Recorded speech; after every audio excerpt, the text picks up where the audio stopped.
I like to tell our employees that we're going through huge change in the industry, and I think we all understand that. But what's different for us is that when I first joined the company in 1999, we were going through tremendous change, but that change emanated from pens and paper through regulation, through legislation, right? It was change in the compact. We're regulated utilities, we'll always have some measure of that, but the real change now is coming through technology.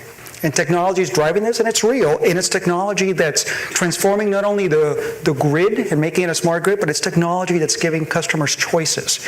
And so they are in a position to decide what they need.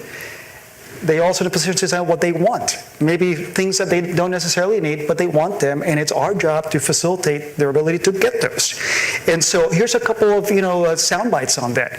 Today, as we're watching our customers install private solar on their homes, they're installing that at a rate that's been growing exponentially, and currently we are installing over 5,000, or helping customers install private solar on the rooftops at the rate of over 5,000 a month. Right? And by the way, that means that as a utility, we need to make sure that we are staying ahead of that curve. It used to take us about a month to be able to process an application. We blew up our processes internally so that we can do that processing now in about a day and a half. Right? So we need to facilitate that. Our state of California has about 25% of the distributed generation resources in the country. So yes, we're a big state, but we're not a quarter of the population, yet we have about a quarter of the DG. And we're seeing the addition of electric vehicles. I'm on my second one right now, storage, and a whole growing array of demand-side products and smart home devices. So this is redefining our role as a utility, right? And so we have to recognize that it's a mind shift change from having spent the last century plus being the central, all-knowing, or we thought we were all-knowing planner of the infrastructure, to still having a central role in maintaining a smart grid, but recognizing that much of that planning will be done by customers themselves.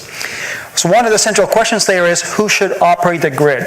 Not just who's maintaining it and owning it, but who's actually looking at the planning instructions and issuing the dispatch orders to the folks out in the field.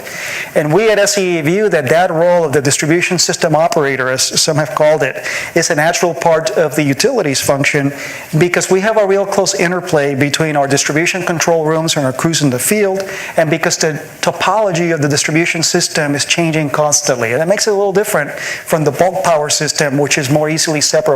And what we've seen the advent of RTOs and ISOs, centralized independent controllers, when you get to the distribution level, that's a much more rapidly evolving grid.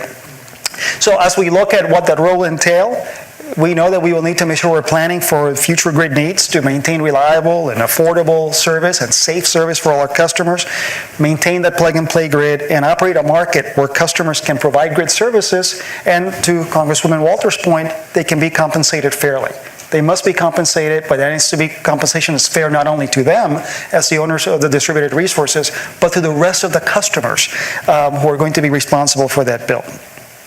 Now, innovation for us applies not only to the grid, but also to how we go about procuring distributed resources, and we've had some early successes in this. Congresswoman Walters mentioned the shutdown of the San Onofre plant.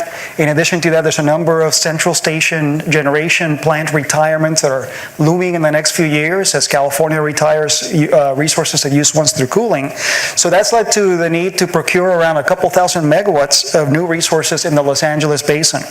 And so in 2014, we conducted what we think was a first of a kind across the country, first of a kind all source simultaneous request for offers for local capacity resources to help maintain the grid at a local level, that went across a whole range of technologies. So it wasn't just an RFO for gas resources, but we looked at gas-fired generation, central station, but we also looked simultaneously at energy efficiency and demand response and renewables and distributed resources and energy storage. And we were able to simultaneously evaluate and procure resources across all these technologies. In storage, for example, we had a minimum set by the CPUC of procuring 50 megawatts of storage in this solicitation. We actually contracted around 260 megawatts, but 5 times that minimum. But we also picked up over 100 megawatts of energy efficiency and some demand response and about 50 megawatts of renewables, and then also some large central station gas-fired plants for a total procurement of over a couple thousand megawatts. So, again, the innovation there is really thinking about the system needs, both at a local level and a broader system level, and looking at all the tools in the toolbox simultaneously, as opposed to being over here and doing this solicitation for storage and over there, that one for gas.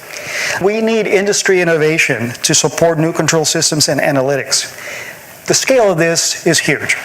And when you think about our system, just for SCE, we serve about 14 million residents, 5 million customer meters. We have around 4,600 circuits at the distribution level. Almost a quarter of those are older circuits, lower voltage, 4,000 volt circuits. A modern circuit is 12 or 16,000 volts for us. What that means for those of you who may be lay folks in the industry is that 4 kV circuit is going to really struggle if you're trying to add 3 electric vehicles and 4 solar panels and 2 batteries, in the homes in that circuit. And so part of making the grid smart is making it robust now by putting the investment in so that we're adding lanes to the highway so that the highway can accommodate the new vehicles and new technologies that are coming its way. This is going to take time. It's going to take a thoughtful, deliberate transition. Regulators, utilities, vendors, suppliers, other stakeholders, we will all really have to work together to get this right as distributed resource penetration deepens. And that's getting it right in terms of technology and getting it right in terms of the regulatory and market models, the framework that we use. And I'll close with one more thought. You kind of got in the sense that this is a big change. Well, this is a big change for us culturally. Right? I mentioned this earlier, the idea that we're shifting from being the all-knowing planner of the last century to the new planner who's developing the infrastructure, who's thinking ahead to enable choices by customers. It is a mind shift for employees.